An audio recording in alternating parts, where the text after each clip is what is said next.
महाराज श्री के चरणों में नमोस्तु। मेरा नाम आगम जैन है। महाराज श्री, जैसे हम तीर्थ क्षेत्रों पर जाते हैं तो कई बार भक्ति के साथ साथ हमारा घूमने का भी भाव होता है, तो उसमें पुण्य कम लगता है क्या?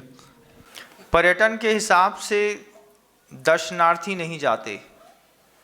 दर्शनार्थी अलग होते हैं और पर्यटक अलग होते हैं।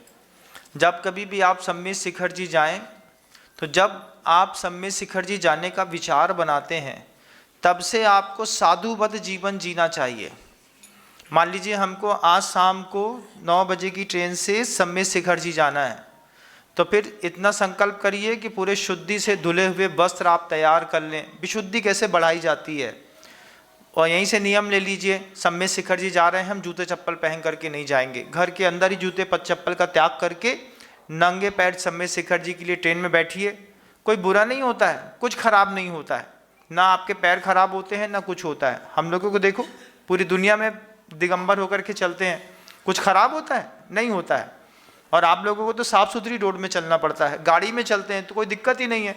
एक गाड़ी से उतरे दूसरी गाड़ी में चले गए, दूसरी गाड़ी से उतरे तो ऑटो में बैठ गए, ऑटो से उतरे तो कहीं और बैठ गए। तो वैसे भी आप लोग को ज़्यादा पैदल नहीं चलना है।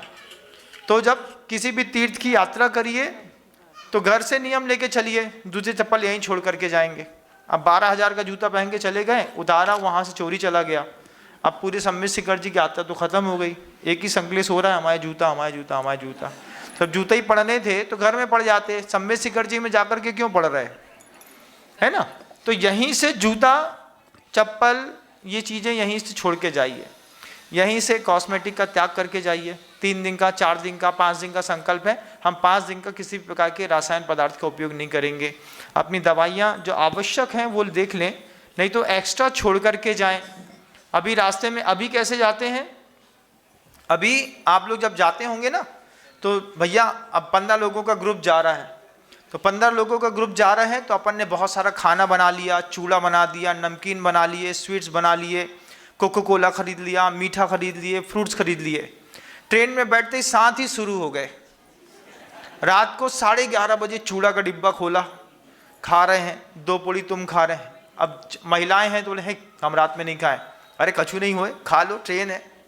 ये बोल करके आपने सोचिए, तीर्थ यात्रा करने जा रहे हैं और रात्रि भोजन कर रहे हैं, तीर्थ यात्रा करने जा रहे हैं और सिगरेट पी रहे हैं, तीर्थ यात्रा करने जा रहे हैं और ताश की गड्डी लेकर के जा रहे हैं। इन लोगों की कोई तीर्थ यात्रा नहीं होती।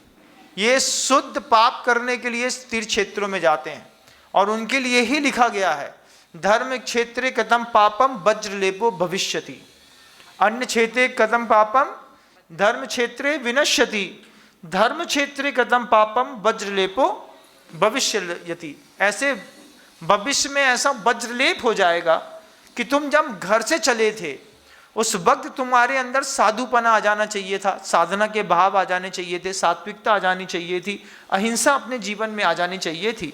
लेकिन हम जब अपने लिए यहाँ से यात्रा के लिए सम्मित शिखर जी के लिए जाते हैं, पावापुर जाते हैं, गिरनार जाते हैं, तो रात में क्या, ट्रेन में मान लीजिए यूथ में जा रहे हैं, अब ट्रेन में आपको ब्यारू कहते हैं, क्या कहते हैं, ब्यारू कहते हैं ना, वो दे दिया। ब्यारू क्या होता है, मखाने दे दिए, सिंघाड़ा की भजिया दे दिए, चूड़ा दे दिया, कहीं कुछ दे दिया, मूंगफली दाना दे दिया, कॉफ़ी पिला दी, चाय पिला दी।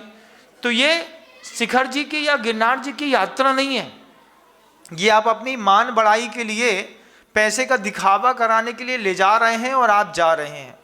कृपया इस तरीके की यात्रा करना किसी भी प्रकार से कोई भी लाभकारी नहीं है। यहीं से साधुवत जीवन, कपड़े नहीं उतार सकते, नहीं तो हम तो कपड़े उतार देते। क्या करें, शुद्ध सोले के कपड़े तैयार कर लो, छने पानी से पूरा सब कुछ सामग्री तैयार कर लो। आवश्यक जो कलेवा चाहिए है, भोजन इत्यादि, भैया कल दोपहर में, दिन में 24 घंटे लगेंगे, 48 घंटे लगेंगे, पूड़ी बना दो, अचार बना दो, जो भी रखना है अपना रख लो। इतना संकल्प कर लो कि ट्रेन में किसी को अभद्रता से बात नहीं करेंगे। माला साथ में लेके चलो, ओम ह्रीम श्री अनंतानंद सिद्ध परमिष्टिभ्यो नमो नमः। पूरी ट्रेन में माला चलनी चाहिए, ओम ह्रीम श्री अरहम अनंतानंद सिद्ध परमिष्टिभ्यो नमो नमः। अनंतानंद सिद्ध परमिष्टि वहाँ से सिद्ध गए हैं, तो माला तो फेरेंगे नहीं, बैठ करके गड्डी शुरू हो जाएगी। कुछ लोग क्या, आप लोग खुद देखिए, आप लोगों ने इस तरीके का पाप किया है कि नहीं किया। पूरी रास्ता ट्रेन में आप गड्डी खेलते जा रहे हैं, तो उसमें कुछ लोग जुआ खेल रहे हैं, कुछ लोग शराब के कैरेट लेकर के चले गए, उन लोग शराब पी रहे हैं, बियर पी रहे हैं, और आप कह रहे हैं कि हम सम्मेद शिखर जी जा रहे हैं। इसको सम्मेद शिखर जी का जाना नहीं कहते, इसको शुद्ध पाप करना कहते हैं। ये वहाँ पहुँच गए, अब वहाँ पहुँचने के बाद आप लोगों ने एक सगाई चौक पकड़ लिया। सगाई चौक कहाँ है? वो जो तेरापंथी कोठी के बाहर मान स्तंभ है ना, वहाँ पर बैठ गए। वहाँ पर बैठ करके अश्लीलता के कार्यक्रम करने लगे या फिर इंद्रिय का संयम खो दिया। ये सब चीज़ें तीर्थ क्षेत्रों में करके आप सिर्फ पाप कमा रहे हैं, इस बात को ध्यान रखिएगा। जब कभी भी सम्मेद शिखर जी गिरनार जी की यात्रा में निकले, घर से एक माला लेके निकले। मुसलमान की जेब में 24 घंटे 365 दिन माला पड़ी रहती है। आपकी जेब में माला तीर्थ यात्रा के समय पड़ा रहना चाहिए। जितना समय खाली मिलेगा, ट्रेन में, स्टेशन में, प्लेटफॉर्म पे, ओम ह्रीम श्री अरहम अनंतानंद सिद्ध परमेष्टिभ्यो नमो नमः, ओम ह्रीम श्री अरहम नेमिनाथ जिनेन्द्राय नमो नमः, ओम ह्रीम श्री अरहम महावीर जिनेन्द्राय नमो नमः। जहाँ जाने का आपका विचार है, वहाँ के जिनेन्द्र भगवान की आप नमोस्तु करिए, नमस्कार करिए, माला फेरिए, संयम ग्रहण करिए, अनछने पानी का त्याग करिए, बाहर के पीने खाने का त्याग करिए। साधना करते हुए सम्मेद शिखर जी चढ़िए, वंदना करिए, नीचे आइए, शुद्ध भोजन करिए। आप पूरे दिन सम्मेद शिखर जी में घूम आए, आते ही साथ 4 बजे सो गए, शाम को 7:30 बजे उठे, गुप्ता जी की होटल में घुस गए।